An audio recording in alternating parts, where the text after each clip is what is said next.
আকাশবাণী খবর পড়ছি রক্তিম ভট্টাচার্য।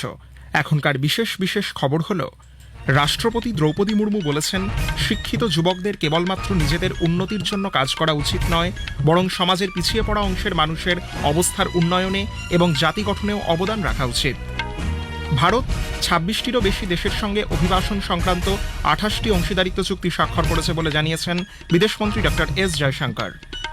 কেন্দ্রীয় সড়ক পরিবহন ও মহাসড়ক মন্ত্রী নীতিন গডকরি জানিয়েছেন, সরকার দেশের দুর্ঘটনা ও ভূমিধসপ্রবণ এলাকাগুলিকে চিহ্নিত করে সেখানকার উন্নয়নের কাজে ৫০,০০০ কোটি টাকা অর্থ বরাদ্দ করেছে।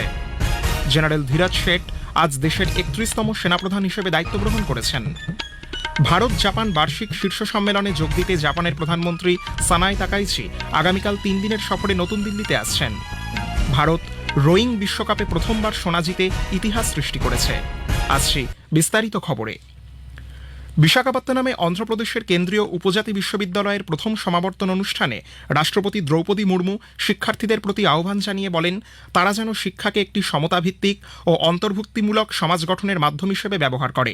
তিনি বলেন, শিক্ষিত যুবকদের কেবল নিজেদের উন্নতির জন্যই কাজ করা উচিত নয়, বরং সমাজের পিছিয়ে পড়া অংশের মানুষের অবস্থার উন্নয়নে এবং জাতি গঠনেও অবদান রাখা উচিত। রাষ্ট্রপতি শিক্ষার্থীদের সামাজিক পরিবর্তনের অগ্রদূত হয়ে ওঠার আহ্বান জানিয়ে বলেন, শিক্ষার লক্ষ্য কেবল কর্মসংস্থান নিশ্চিত করার মধ্যেই সীমাবদ্ধ থাকা উচিত নয়, বরং তা সমাজ, সংস্কৃতি, ঐতিহ্য ও অর্থনৈতিক অগ্রগতিকে শক্তিশালী করতে সহায়তা করবে। তিনি বলেন, প্রতিটি শিক্ষিত যুবকের উচিত পিছিয়ে পড়া মানুষদের এগিয়ে আসতে সাহায্য করা এবং ২০৪৭ সালের মধ্যে একটি উন্নত ভারত গড়ার লক্ষ্যে অবদান রাখা। तेजी से बदलते हुए परिवेश में अपने आप को प्रासंगिक बनाए रखने के लिए युवाओं को कौशल विकास के नए उभरते क्षितिजों पर विशेष ध्यान देने की आवश्यकता है। मैं आशा करती हूं कि विश्वविद्यालय ने आपको इस तरह से सक्षम बनाया होगा और नवाचारी सोच तथा आत्मविश्वास के बल पर आप सफलता की ओर बढ़ सकेंगे। বিদেশমন্ত্রী ডক্টর এস জয়শঙ্কর জানিয়েছেন, ভারত ২৬টিরও বেশি দেশের সঙ্গে অভিবাসন সংক্রান্ত ২৮টি অংশীদারিত্ব চুক্তি স্বাক্ষর করেছে। তিনি অবৈধ অভিবাসন, শোষণমূলক কার্যকলাপ, মানব পাচারের বিরুদ্ধে লড়াইয়ে বিভিন্ন দেশের সম্মিলিত দায়িত্বের উপর গুরুত্ব আরোপ করেন। নতুন দিল্লিতে আয়োজিত হিউম্যান রিসোর্স মোবিলিটি ফোরামে বক্তব্য রাখার সময় ডক্টর জয়শঙ্কর অভিবাসন সংক্রান্ত প্রশাসনিক ব্যবস্থায় রূপান্তরের ক্ষেত্রে ডিজিটাল পদ্ধতি ও সরঞ্জামের ব্যবহারের উপর বিশেষ জোর দেন। বিদেশমন্ত্রী বলেন, নিরাপদ ও বৈধ অভিবাসনের জন্য মাইগ্রেট প্ল্যাটফর্ম চালুর পর থেকে এ পর্যন্ত ৫০ লক্ষেরও বেশি এ সংক্রান্ত ছাড়পত্র প্রদান করা হয়েছে। One key pillar which has brought about a transformation in the governance of migration has been the use of digital systems and tools. India's commitment to safe and legal mobility is reflected in the e-migrate platform, and since its inception, more than 5 million immigration clearances have been issued. This digital ecosystem has become a global example of leveraging technology to protect migrant workers while facilitating mobility.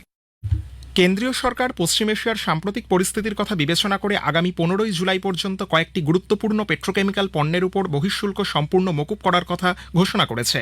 আন্তর্জাতিক সরবরাহ শৃঙ্খলে সাম্প্রতিক গোলযোগের পরিপ্রেক্ষিতেই এই সিদ্ধান্ত গ্রহণ করা হয়েছে বলে সরকার জানিয়েছে। অভ্যন্তরীণ বাজারে সরবরাহ যাতে অব্যাহত থাকে সে ব্যাপারে ভারতীয় পেট্রোলিয়াম কোম্পানিগুলিকে বিশেষ নজর দিতে বলা হয়েছে। পাশাপাশি এই সময়কালে এলপিজি গ্যাসের উৎপাদন বাড়ানোর জন্য তাদের নির্দেশ দেওয়া হয়েছে।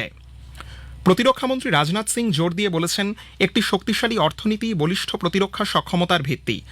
গুজরাটের ভদোদরায় আয়োজিত ভাইব্র্যান্ট গুজরাট রিজিওনাল কনফারেন্সের সমাপ্তি অধিবেশনে ভাষণ দেওয়ার সময় তিনি দৃঢ় আস্থা প্রকাশ করে বলেন, রাসায়নিক, ইলেকট্রনিক্স, জাহাজ নির্মাণ এবং পুনর্নবীকরণযোগ্য শক্তি ক্ষেত্রে শক্তিশালী অবস্থানের কারণে গুজরাট শীঘ্রই প্রতিরক্ষা সরঞ্জাম উৎপাদনের ক্ষেত্রে একটি আন্তর্জাতিক কেন্দ্রে পরিণত হবে।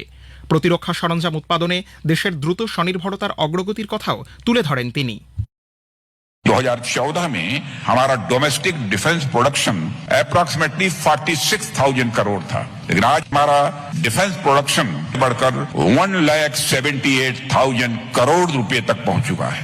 इसके अलावा भारत का डिफेंस एक्सपोर्ट अप्रॉक्सीमेटली 39,000 करोड़ का कर लिया है और आत्मनिर्भरता के इस लक्ष्य को प्राप्त करने में गुजरात अपनी बहुत ही महत्वपूर्ण भूमिका का निर्वाह कर सकता है। কেন্দ্রীয় স্বরাষ্ট্রমন্ত্রী অমিত শাহ আজ নতুন দিল্লিতে বিদেশি অনুদান নিয়ন্ত্রণ আইন FCR এর 2.0 পোর্টাল এবং electronic overseas citizen of India card বা EOCI উদ্বোধন করেছেন। শ্রী শাহ এ প্রসঙ্গে বলেন, FCR এর আগের পোর্টালের মাধ্যমে অনুদান পেতে যাদের অসুবিধা হতো, নতুন পোর্টালটির মাধ্যমে তারা সহজেই সমস্যার সমাধান করতে পারবেন। কেন্দ্রীয় সড়ক পরিবহন ও মহাসড়ক মন্ত্রী নীতিন গাডকারি জানিয়েছেন, সরকার দেশজুড়ে দুর্ঘটনাপ্রবণ এলাকা বা ব্ল্যাক স্পট এবং ভূমিধসপ্রবণ অংশগুলো চিহ্নিত করে সেগুলির উন্নয়নের কাজে হাত দিয়েছে। এজন্য 50,000 কোটি টাকা অর্থ বরাদ্দ করা হয়েছে। নতুন দিল্লিতে আজ সড়ক নিরাপত্তা সংক্রান্ত এক অনুষ্ঠানে ভাষণ দেওয়ার সময় শ্রী গাডকারি বলেন, রাস্তায় সঠিক নির্দেশ চিহ্ন, লেন চিহ্নিত করা, আন্ডারপাস সহ আন্তর্জাতিক মানের সড়ক প্রকৌশল ব্যবস্থা নিশ্চিত করার জন্য প্রয়াস চালানো হচ্ছে। ত্রিপুরায় 3 দিনের সফরে আজ কেন্দ্রীয় নারী ও শিশু বিকাশ মন্ত্রী অন্নপূর্ণা দেবী আগরতলা পৌর নিগমের মহিলা কাউন্সিলর এবং স্থানীয় মহিলা স্বনির্ভর গোষ্ঠীর সদস্যদের সঙ্গে মতবিনিময় করেন। তিনি ত্রিপুরাকে একটি আদর্শ রাজ্যে রূপান্তর করা এবং 2047 সালের মধ্যে বিকশিত ভারতের লক্ষ্য বাস্তবায়নে মহিলাদের গুরুত্বপূর্ণ ভূমিকার উপর জোর দেন। খবর শুনছেন আকাশবাণী থেকে।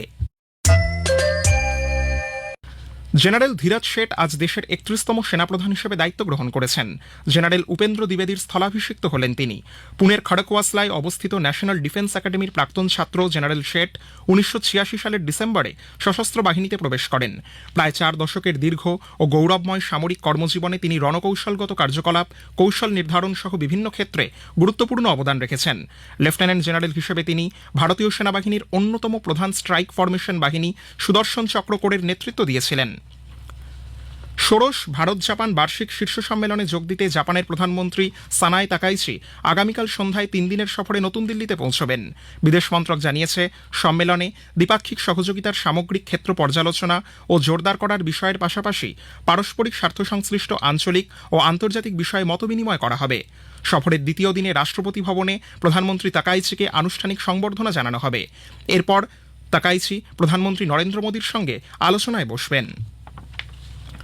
গোটা দেশ জুড়ে যথাযথ মর্যাদায় আজ হুল দিবস পালিত হচ্ছে।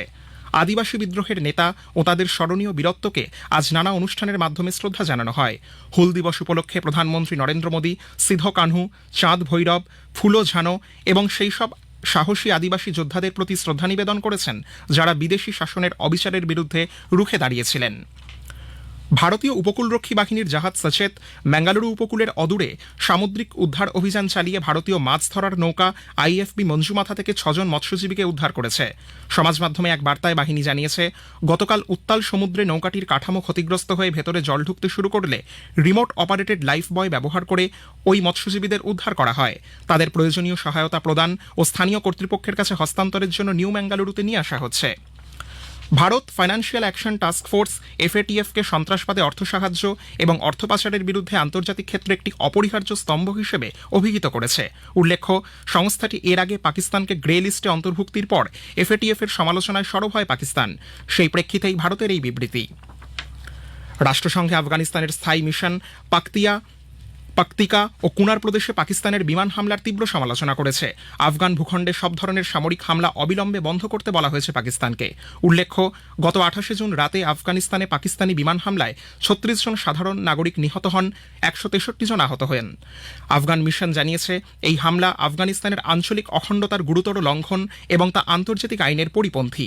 এ ব্যাপারে পরিস্থিতি নিবিড়ভাবে পর্যবেক্ষণ করে উপযুক্ত ব্যবস্থা নিতে রাষ্ট্রসংঘ ও বৃহত্তর আন্তর্জাতিক সম্প্রদায়ের প্রতি আহ্বান জানানো হয়েছে।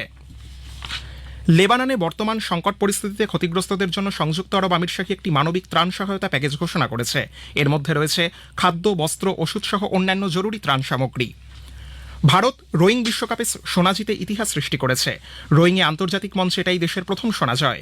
সুইজারল্যান্ডের লুসার্নে আয়োজিত তৃতীয় রোয়িং বিশ্বকাপে পুরুষদের লাইটওয়েট ডাবল স্কালস বিভাগে ভারতের 2 খেলোয়াড় লক্ষ্য এবং উজ্জ্বল কুমার সিং প্রতিযোগিতায় দেশকে প্রথম সোনা এনে দেন। ফিনিশিং লাইনে পৌঁছতে তারা সময় নেন 6 ঘন্টা 26 মিনিট 9 সেকেন্ড। ফিফা ফুটবল বিশ্বকাপে আজ রাউন্ড অফ 32 এর ম্যাচে নরওয়ে আইভরি কোস্টের মুখোমুখি হবে। আর্লিংটন স্টেডিয়ামে খেলা শুরু হবে ভারতীয় সময় রাত 10:30টায়।